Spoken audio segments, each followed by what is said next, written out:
একদম lower budget সেগমেন্টে Motorola launch করেছে তাদের নতুন একটা ধামাকা মোটরোলা মোটো G45।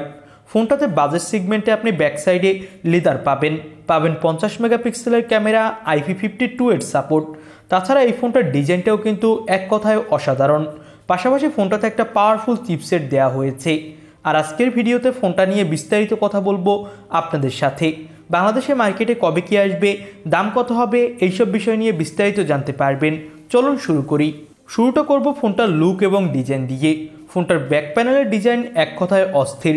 পাশাপাশি এখানে প্রিমিয়াম ভেগান লেদার দেওয়ার ফলে ফোনটা দেখতে আরও বেশি জোস লাগছে। বাজেট সেগমেন্টের ফোন হওয়া সত্ত্বেও ফোনটা হাতে নিলে আপনি জোস লেভেলের একটা হ্যান্ডস অন ফিল পাবেন।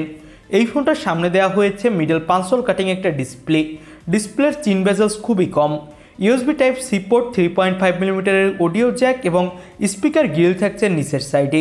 পেয়ে যাবেন সাইড মাউন্টেন ফিঙ্গারপ্রিন্ট সেন্সর। ফোনটার উপরের সাইডে আপনি নয়েজ ক্যান্সেলেশন মাইক পেয়ে যাবেন। তো ওভারঅল যদি বলি তাহলে ফোনটার লুক ডিজাইন এক কথায় অস্থির। ফোনটার থিকনেসও কিন্তু অনেক কম এবং ওয়েটও কম, এবং এই ফোনটা IP52 এর সাপোর্ট হওয়ার ফলে ফোনটাতে হালকা পাতলা পানি অথবা ধুলোবালিতে কোনো ধরনের সমস্যা হবে না। তো লুক ডিজাইন ওভারঅল আমার কাছে বাজেট সেগমেন্টে অনেক জোস লেগেছে।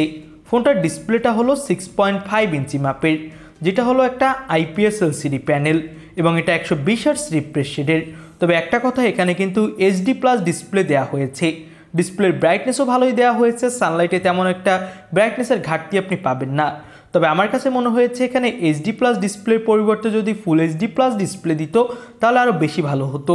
ডিসপ্লেতে আপনি কর্নিং গরিলা গ্লাস 3 এর প্রোটেকশন পাবেন, আর এর স্ক্রিন টু বডি রেশিও 84%। আগেই বলেছি ডিসপ্লের চিন বেজেলস বাজেট অনুযায়ী আমার কাছে ঠিকঠাকই মনে হয়েছে। এবার আমরা কথা বলতে যাচ্ছি এই ফোনটার ক্যামেরা কোয়ালিটি নিয়ে। এই ফোনটাতে ব্যাক সাইডে ব্যবহার করা হয়েছে 50 মেগাপিক্সেলের প্রাইমারি ক্যামেরা, এবং সাথে পেয়ে যাবেন 2 মেগাপিক্সেলের ম্যাক্রো ক্যামেরা। ব্যাক সাইডের ক্যামেরা দিয়ে আপনি ফুল HD+ রেজুলেশনে ভিডিও রেকর্ড করতে পারবেন। ফোনটা দিয়ে তোলা কিছু ছবি আপনি দেখে নিন, ভালোই ফটোগ্রাফি করা যাচ্ছিল। আপনি যদি প্রপার লাইটিংয়ে ফটোগ্রাফি করতে পারেন তাহলে আপনাকে এই ফোনটা আশানুরূপ ফটো দিবে। তবে আপনি যদি লো লাইট অথবা যদি অনেক বেশি ডিটেলস চান তো বাজেট সেগমেন্টে এটা অবশ্যই আপনি কোনো ফোনেই পাবেন না। আর এই ফোনটার ব্যাক সাইডের ক্যামেরা আমার কাছে মনে হয়েছে একটা 5 মেগাপিক্সেলের ম্যাক্রো দিলে আরও ইমপ্রুভ হতো। 16 মেগাপিক্সেলের সেলফি ক্যামেরা থাকছে, যেটা দিয়েও আপনি ভিডিও রেকর্ডিং করার সাপোর্ট পেয়ে যাবেন। তো ওভারঅল বাজেট অনুযায়ী এই ফোনটার ক্যামেরা কোয়ালিটি আমার কাছে ভালোই মনে হয়েছে।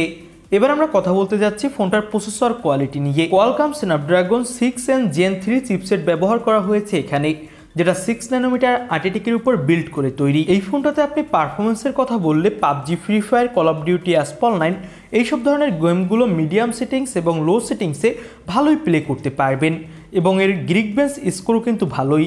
ফোনটাতে আপনি 1 বছরের অ্যান্ড্রয়েড আপডেট পাবেন এবং পেয়ে যাবেন 3 বছরের security update. Out of the box ফোনটাতে অ্যান্ড্রয়েড 14 এবং MyUX থাকছে, এবং এই ফোনটাতে আপনি 5000 mAh ব্যাটারি পাবেন এবং 20 ওয়াটের একটা ফাস্ট চার্জার পেয়ে যাবেন। তো এবার আমরা এই ফোনটার প্রাইজিংটা নিয়ে কথা বলি। ফোনটার দুইটা ভেরিয়েন্ট লঞ্চ করা হয়েছে, একটা হলো 4128GB আর একটা হলো 8128GB, এবং এই 4GB এবং 8GBর সাথে আপনি কিন্তু আরও 4GB এবং 8GB করে ভার্চুয়াল র্যাম অ্যাড করতে পারবেন। বেস ভেরিয়েন্টের দাম রাখা হয়েছে 10,999 রুপি, যেটা বাংলাদেশি টাকায় কনভার্ট করলে হয় 15,559 টাকা, এবং এর টপ ভেরিয়েন্টের দাম রাখা হয়েছে 12,999 রুপি, যেটা বাংলাদেশি টাকায় কনভার্ট করলে হয় 18,000 টাকা। তবে বাংলাদেশের মার্কেটে ফোনটার দাম আরও 1-2 হাজার টাকা বেশি হবে যখন অফিসিয়ালভাবে আসবে, এবং মোটরোলার ফোনগুলো কিন্তু বাংলাদেশে অফিসিয়ালভাবে আসে, তো ধরে রাখতে পারেন এই ফোনটাও আসবে। তো এই তো ছিল ভিডিও ভালো লাগলে লাইক করে দিবেন। আল্লাহ হাফেজ।